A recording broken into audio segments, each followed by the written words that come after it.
ढूंढ करके लाइए। उनके अरबी कोश में स्वम शब्द है जिसका अर्थ है घोड़ों को भी हफाना, अर्थात घोड़े भी तैयार करना और खुद अपने शरीर को मजबूत करना। अगर उस रोजे की इफ्तार पार्टी में सारे के सारे हिंदू जाकर के बैठते हैं, आश्चर्य होता है जब लखनऊ के मंदिर के मठाधीश भी जाकर के रोजे की इफ्तार पार्टी मंदिर के अंदर कराते हैं और हम सब लोग केवल फेसबुक पे एक दो गुस्सा निकाल करके रह जाते हैं। मैं आप सबसे विनती करना चाहती हूँ, याद रखो इनके 5 स्तंभ जिसमें कहा तौहीद, एक ही ईश्वर है, एक अल्लाह है, उसके अलावा हम किसी को मानते ही नहीं है। हम कहते हैं सर्वधर्म संभाव। अरे लानत है हमारे ऊपर, 1400 साल से जिन लोगों ने केवल कत्लेआम मचाया हो, आज भी हम उनको धार्मिक कह रहे हैं।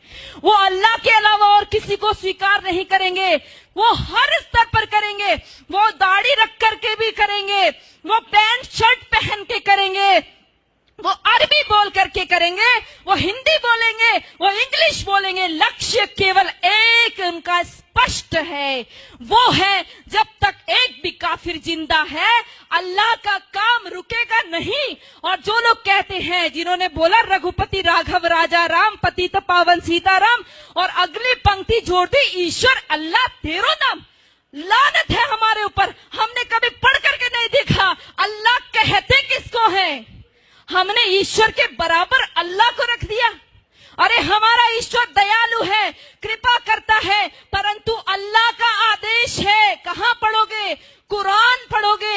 अल्लाह का साफ आदेश है, जो मेरे को नहीं मानता, जो जिब्राइल मिकाइल को नहीं मानता, जो मोहम्मद को नहीं मानता, वो काफिर है और काफिर वाजिबुल कत्ल है, वो कटने योग्य है। इतना ही नहीं, कहा जब रमजान का महीना खत्म हो जाए इनको घात लगा करके मारो।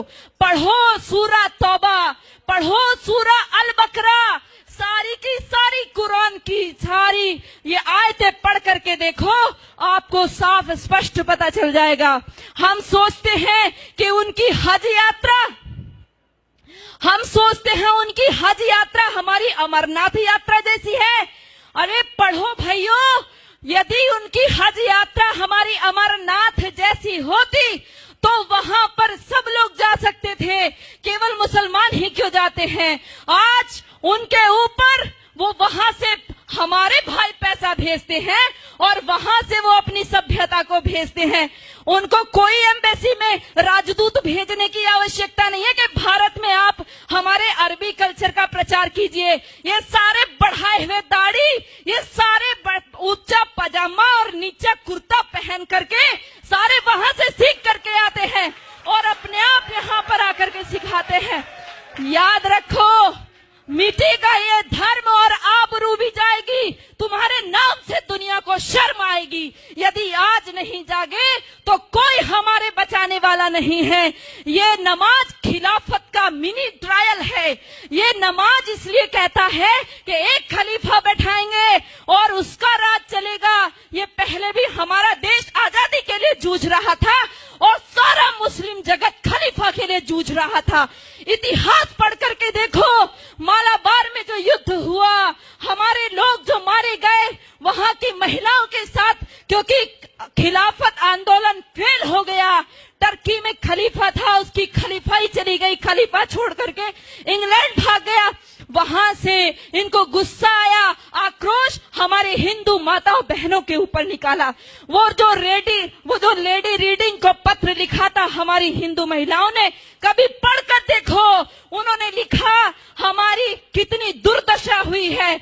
हमारे सामने हमारे बच्चों को, दूध मुहे बच्चों को भाले की नोक पर उछाल करके ऊपर टांग दिया गया।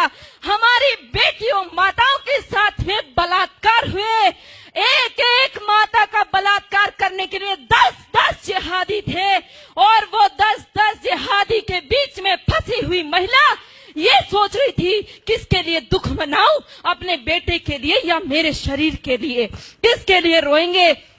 दर्द को भी दर्द आएगा, वो ऐसी भयंकर स्थिति है।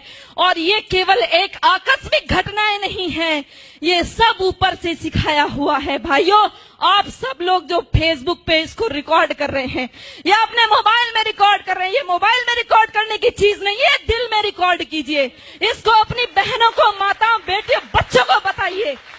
नीति कृष्ण कहता है, नीति का अवलंब ले पहचान शत्रु प्रहार को। कृष्ण का आदेश सुन गुंजा दे गांडीव की टंकार को। ऐ पार्थ चादर तान कर सोता रहेगा कब तलक, तू उठ जरा निज शौर्य का परिचय करा संसार को। तू उठ जरा निज शौर्य का परिचय करा। धन्यवाद।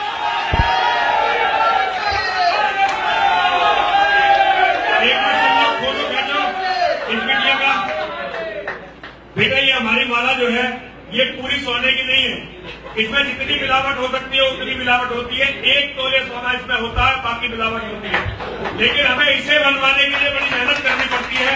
और यतीमा चेतनानंद सरस्वती जो तुम्हें अपने हाथ से इसे दे रही है ना, तुम जैसी बेटी जिस माँ ने पैदा की है ये उसका सौभाग्य है। पिता ने तुम्हें जन्म दिया है ये उसका सौभाग्य है। तुम्हारी जैसी बेटी होना ये किसी भी व्यक्ति के लिए इससे बड़ा सौभाग्य नहीं हो सकता। मैं तुम्हें नमन करता